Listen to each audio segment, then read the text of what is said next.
আমি তনুশ্রী আমার রান্নাঘরে প্রতিদিনের মতন আবার একটা রেসিপি নিয়ে হাজির হয়ে গেছি। আপনারা কেমন আছেন ফ্রেন্ডস? আশা করি আপনারা ভালোই আছেন। আপনাদের ভালোবাসায়, ভগবানের আশীর্বাদে আমরাও ভালো আছি। আমার রেসিপিটা দেখার জন্য সবাইকে জানাই স্বাগত। আজকের রেসিপিটা হচ্ছে জ্যান্ত কাতলা মাছ। দেখুন, কাতলা মাছটা অনেক বড় না, একদম ছোট জ্যান্ত কাতলা মাছ। কাতলা মাছের ঝোল, পাতলা ঝোল। কী দিয়ে করব জ্যান্ত মাছের পাতলা ঝোল? ডাঁটা আর সজনার ডাঁটা আর আলু কেটে নিয়েছি, তার সাথে কাঁচা লঙ্কাও নিয়ে নিয়েছি। আজকে এই কাতলা মাছের পাতলা ঝোল করব সজনার ডাঁটা আর আলু দিয়ে। পুরোপুরি ঝোলটা করব। এই যে শিলের মধ্যে নিয়ে নিয়েছি গোটা জিরে, বাটিতে আছে আদা, আর এই থালায় আছে কাঁচা লঙ্কা। আজকে এইটাই বাটবো, বেটে এই দিয়ে আজকে পাতলা ঝোল করব। কোনো রকম লঙ্কার গুঁড়ো দেব না, একদম পাতলা ঝোল। গরমকালে একদম যেরকম সাধারণ ঝোল হয় সেরকমই ঝোল। ঠিক আছে বন্ধুরা, আমি বাটনাটা করি আগে।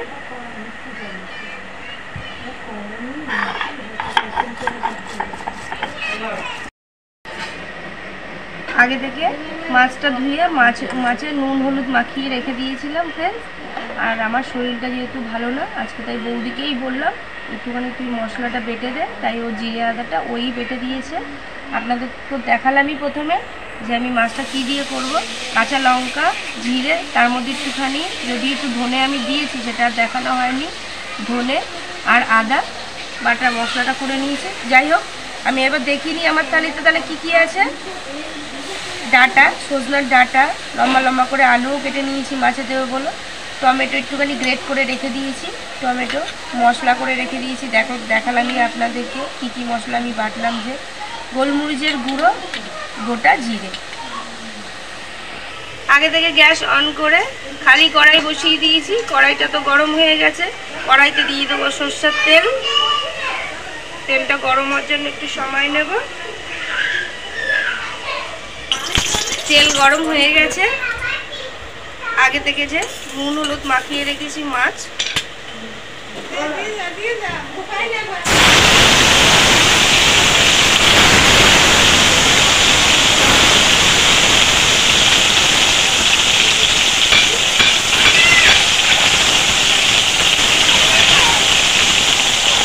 যেহেতু জ্যান্ত মাছ আমি খুব একটা লাল লাল করে ভাজবো না, হালকা লাল করেই ভাজবো।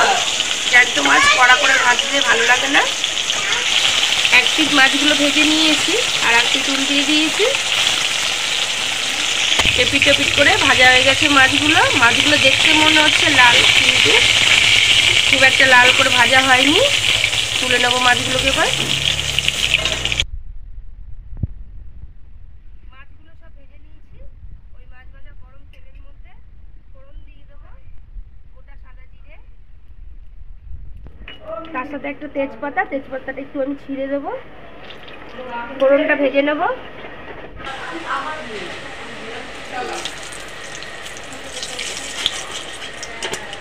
নেড়ে ছেড়ে ফোড়নটা ভেজে নিয়েছি। আগে থেকে যে আলুগুলো কেটে রেখেছিলাম, আলুগুলো ফোড়নের মধ্যে দিয়ে দেবো। সাথে ডাঁটা কেটে রেখেছিলাম, সজনার ডাঁটাটাও দিয়ে দেবো।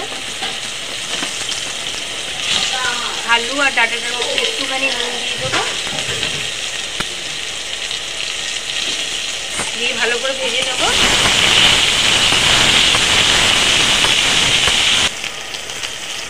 ডাঁটা আর আলু নুন দিয়ে ভাজা হয়ে গেছে লাল লাল করে।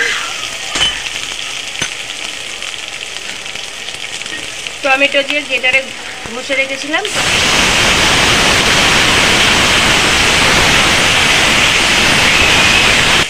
টমেটোটাও ভালো করে ভেজে নিয়েছি। আগে থেকে যে মশলা করে রেখেছিলাম, জিরে বাটা, ধনে বাটা, কাঁচা লঙ্কা আর আদা, এটাকে দিয়ে দেবো। আজকে কোনো গুঁড়ো মশলা না, পুরোপুরি হাতে বাটা মশলা। আপনাদের তো দেখালেনি বন্ধুরা। দিয়ে দেবো হলুদ কালার হওয়ার জন্য। মশলাটা দিয়ে দেবো একটু মশলা দেওয়া জল।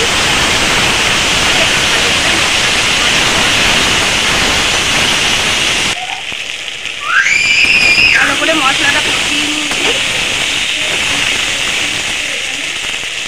উষ্ণ গরম জল করে আমি আগে থেকে জগের মধ্যে রেখে দিয়েছিলাম। উষ্ণ গরম জলটা দিয়ে দেবো, পাতলা জল, সরি অনেকটাই জল দেবো।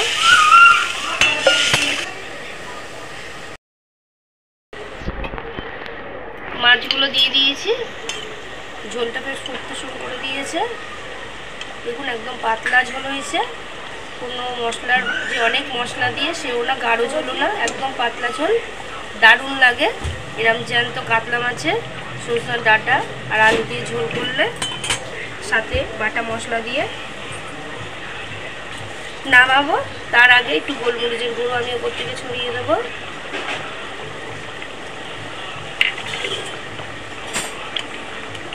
স্বাদ মতন একটু নুনও দিয়ে দিলাম। ব্যাস রেডি কাতলা মাছের পাতলা ঝোল। এবার এটাকে নামিয়ে নেব।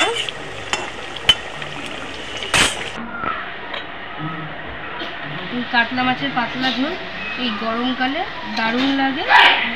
আপনারা বাড়িতে একদিন করে খেয়ে দেখতে পারেন, আশা করি খুবই ভালো লাগবে।